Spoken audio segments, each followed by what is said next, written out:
Our next lightning talk is Jackie O'Neill, Director of Microsoft Africa Research Institute. And Jackie, whenever you're ready. Yep, thank you. Can I have the slides, please? So we only have to look at COVID to understand that healthcare remains a challenge globally.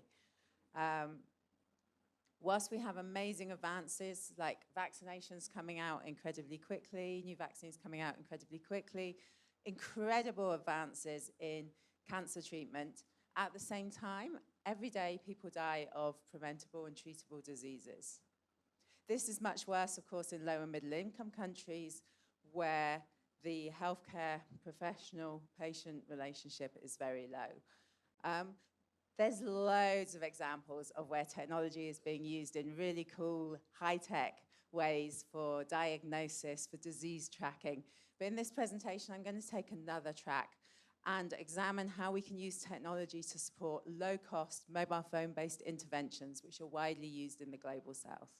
I'm going to give 2 example projects, and then I'm going to reflect on the need for co-mixed local language data sets in wide knowledge domains as a digital public good. So, the healthcare dilemma. We have a strong desire for patient-centered care, indeed people-centered care, as Dr. Denby talked about in his amazing talk. This has to be traded off against the stressed healthcare system. So while we know that good communication is key to healthcare outcomes and medical adherence, the healthcare settings tend to be really, really time-stressed with increasing patient numbers. In one clinic, IVF, in a clinic in China that we went to, nurses had to see 170 patients in a morning. So they clearly don't have enough time to give all the patients the information they need to follow their treatment. So basically, patient-centered care is costly. To address this, what we're seeing is an increasing number of healthcare settings which are making use of the widespread adoption of mobile phones and using chat and SMS services to extend patient services beyond the clinic and enable patient-centered care to happen out in the field. This is great for patients, but it's really burdensome on healthcare professionals who are typically doing a full-time job. In that same IVF clinic, the 2 nurses who are running the WeChat groups receive thousands of messages in these groups a day. They can't possibly read them all. They were doing their job as stressed nurses. They were looking at these messages in their lunch breaks in the evening. Now, with recent amazing advances in some of our large language models, there's a real opportunity to think about how we can use natural language processing services to reduce the burden on healthcare. And you won't be surprised, if you had my talk yesterday, to know that this is a case where we're trying to use technology as an amplifier of existing healthcare work. I'm going to give the 2 examples now of the benefits and challenges of using natural language processing in healthcare settings. So the first example is maternal health. And it's the prompt system run by Jacaranda Health. As we've heard, maternal mortality is high, and around 1/3 of deaths happen because care is not sought in time quickly enough. So, to address this, Jacaranda has an SMS service for question and answers for maternal health in Kenya. They have 1.5 million enrolled mothers, and they get over 2,500 queries a day. Their operational model is an NGO-run, purpose-built service. So they have 18 full-time staff, 3 of them are medically trained, and 15 of them are generalists trained by Jacaranda. Urgent medical questions are directed to the medical professionals who may call the women up. They may even call them an ambulance and get them to hospital in urgent cases. The data set is really interesting. It's a co-mixed mixture of English, Swahili, Sheng, Luo, Kikuyu, and Luya. And the NLP services that they have include triage of messages, so directing the urgent messages to the medical experts and the non-urgent ones to the generalists, and suggested answers for non-medically urgent messages. The challenges that they have is they have a very unbalanced data set. The vast majority of queries are not urgent, and then the labels for the data are very, very noisy. Now, they want to expand their countries to Ghana and a country in South Africa, which which I cannot pronounce, in southern Africa, Eswatini. And the challenge there is the cold start problem.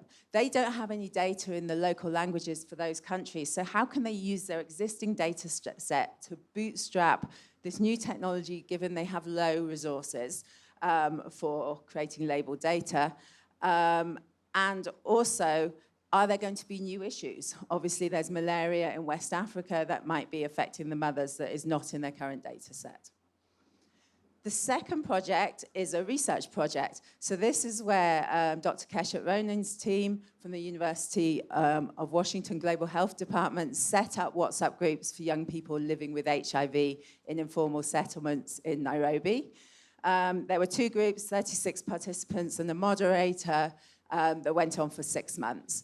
The data set is a code mix English, Swahili, Sheng. You can see the complexity of it here. The red is Swahili, the blue is Sheng, and orange is English and Swahili words. Possible NLP services that we experimented with were identification of urgent and important messages. We were able to do this pretty well. And topic summarization, which is actually really, really hard. But we had a similar challenge to Jacaranda Health of the cold start problem. We didn't really have enough data to train the models well and produce these services.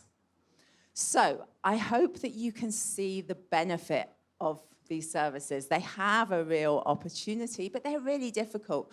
Both of these systems have trained AI, ML researchers working on them, and we were still struggling to get really, really good quality results. So if we want to enable clinics or social enterprises to set up NLP-supported patient outreach services, we need plug-and-play cognitive or AI services. And this means we need open source data sets in code mix local languages and wide knowledge domains. This is pretty challenging.